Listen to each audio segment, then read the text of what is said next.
పాలిట్ bureau సభ్యులు సర్వేపల్లి శాసనసభ్యులు సోమిరెడ్డి చంద్రమోహన్ రెడ్డి మాట్లాడుతూ ఏపీలో జరిగిన లిక్కర్ స్కామ్ అంతర్జాతీయ స్థాయికి వెళ్ళింది అని మోడీ టెర్రరిస్టులపై తీసుకున్న చర్యలు చూసాం. అలాగే ఆర్థిక ఉగ్రవాదులపై కూడా చర్యలు తీసుకోవాలని ప్రజలు కోరుతున్నారని అన్నారు. కానీ లిక్కర్ స్కామ్లో చాలా మంది పేదల ప్రాణాలు పోయాయని, ఢిల్లీ లిక్కర్ కేసు కాళేశ్వరంపై ఈడీ విచారణ చేపడుతోందని అన్నారు. అలాగే ఈడీ ఏపీలో జరిగిన భారీ లిక్కర్ స్కామ్పై చర్యలు తీసుకోవాలని, 3,200 కోట్ల మద్యం స్కామ్ కాదు, ఇది 30,000 మంది ప్రాణాలు బలిగొన్న ఏపీ మద్యం స్కామ్పై విచారణ జరగాలని అన్నారు. ఈ కేసులో వైసీపీ నేతల కరప్షన్ దేశ సరిహద్దులు దాటింది అని అన్నారు. ఈ స్కామ్ దేశ సరిహద్దులు దాటించిన వైసీపీ నేతలకు గోల్డ్ మెడల్ ఇవ్వాలని అన్నారు. 50 కోట్లు పెట్టి కుక్కపిల్లను కొన్నాను అని ఒక వ్యక్తి సోషల్ మీడియాలో పెడితే అది ఫేక్ అని తెలియక ఈడీ వెంటనే స్పందించి అని అన్నారు. ఈరోజు రాష్ట్రంలో లిక్కర్ కేసు ఒక సెన్సేషనల్ కేసు అయిపోయింది. దేశంలో అంతర్జాతీయ స్థాయి స్కామ్ అయిపోయింది. నేనేమంటానంటే మోడీ గారు వచ్చిన తర్వాత ఈ 11 ఏళ్ల పాలనలో ఆయనకి చాలా మంచి పేరు తెచ్చుకున్నారు. ఈవెన్ పహల్గామ్ మీద ఉగ్రవాదులు దాడులు చేయించి ఆ టెర్రరిస్టులు అంతు చూశాడు.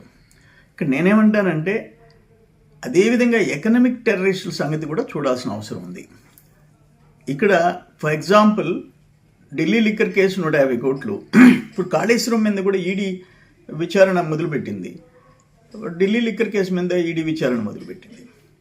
ఇక్కడ 1000 కోట్లు ఇంటర్నేషనల్ స్కామ్, దుబాయ్ నుంచి మనీ రూటింగ్, ఇవన్నీ. దీంట్లో ఐఏఎస్లు అరెస్ట్ అయినారు, ఐఏఎస్లు జైల్లో ఉన్నారు.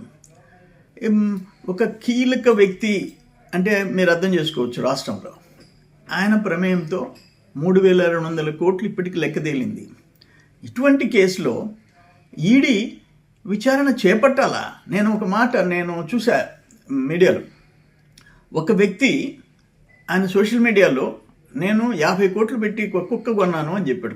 కుక్క పిల్ల. వెంటనే ఈడీబీ రైడ్ చేసింది. ఈడీ రైడ్ చేసింది. తర్వాత నేను సోషల్ మీడియాలో ఫేక్ మెసేజ్ పెట్టానని చెప్తే వెనక్కి వచ్చింది.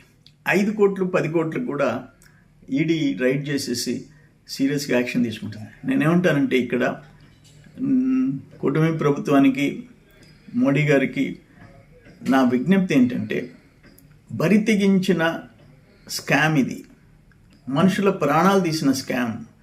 3,200 కోట్లు ఒకటే కాదు, 30,000 మంది ప్రాణాలు బలిగొన్నది ఈ ఇల్లిసిట్ లిక్కర్. ప్లస్ లక్షల మందిని బెడ్ రిడన్, హాస్పిటలైజ్ అయిపోయినారు, పనికి రాకుండా పోయినారు. ఇంత పెద్ద ఘోరమైన దోపిడీ నేరం, దీన్ని సీరియస్గా తీసుకోవాల్సిన అవసరం ఉంది.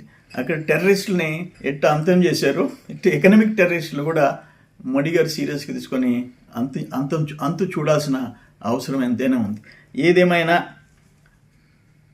ఈడీ వెంటనే స్పందించి దీన్ని ఇటువంటివి అంటే ఒక మెసేజ్ దేశంలో పోవాలా. ప్రజలు నమ్మి ఒక ఛాన్స్ అంటే ఎన్నుకుంటే వాళ్ళే ఇటువంటి బరితెగింపుకి పాల్పడితే పరిణామాలు ఎట్టుంటాయని అనేది దేశ ప్రజలు గమనించాల్సిన అవసరం ఉందని నేను విజ్ఞప్తి చేస్తున్నాను.